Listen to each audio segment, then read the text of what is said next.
All right, the holidays are upon us, and with that generally comes travel. So, I'm going to run you through a couple quick tips on how to get your breast milk from point A to point Z without issue.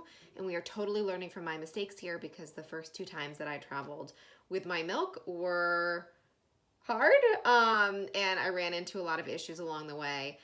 So I'm going to help you avoid those ideally when you're traveling this winter. So first and foremost, just know your rights, specifically with TSA and how to get your milk through security. There are two different screenings that you can choose from, and TSA doesn't realize that, unfortunately. At least most don't.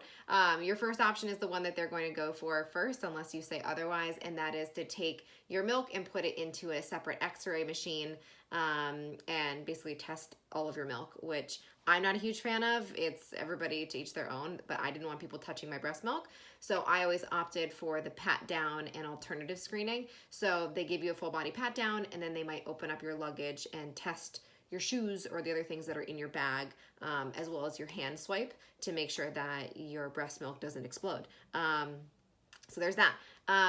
But you have to let them know that you want to opt for the pat down if you choose that path. Otherwise, they're just going to x-ray your milk. I just don't like people touching my milk bags. Either way, ask the TSA agents to change out their gloves for fresh ones so that nothing gets contaminated and germs don't end up in your things. The second thing is that you need to pack accordingly. So I'll hit on two things here. First is how to pack your breast milk. The other is how to pack your pump. So for the breast milk, you'll want to have obviously an insulated storage bag. So you can either do a lunchbox with ice packs, or you can get a packet, which is this incredible brand of freezable lunch bags where the lunch bag is actually the ice packs and the lunchbox in one. Pretty freaking cool. You can go check it out. It is officially on my Christmas list. But if you go the old-fashioned route, which is what I did for my first two flights, you just get a nicely insulated lunchbox and make sure that your milk is in storage bags within a Ziploc so that if you have a spill, it doesn't ruin all the stuff in your luggage. And then if you're putting in a couple different ice packs, which you should, especially if you have a long trip, make sure that the ice packs are totally frozen. So throw a Post-it note on your front door to remind you to grab frozen ice packs before you leave the house so that they are frozen by the time you get to TSA. Otherwise, you'll have more issues with the liquid inside of your slushy ice packs. The next thing is your breast pump. A really cool thing that I did not know is that breast pumps are medical devices and therefore permitted to be carried on as a third carry-on. So that means you can have your carry-on luggage, your personal item, and a medical device in 3 separate bags. I made the mistake of having my breast pump in with my other personal items, and even though I let the airline gate checkers know that it was a medical device, because it was packed with my other items, it was not considered that. And we were all forced to gate check because the plane was full. So I was separated from my breast pump for 8 hours during a delay in another airport and in pain and super uncomfortable by the time I got home. On that note, throw your manual pump in your purse. Hopefully you will not have to use it, but just in case, it's a really good security measure.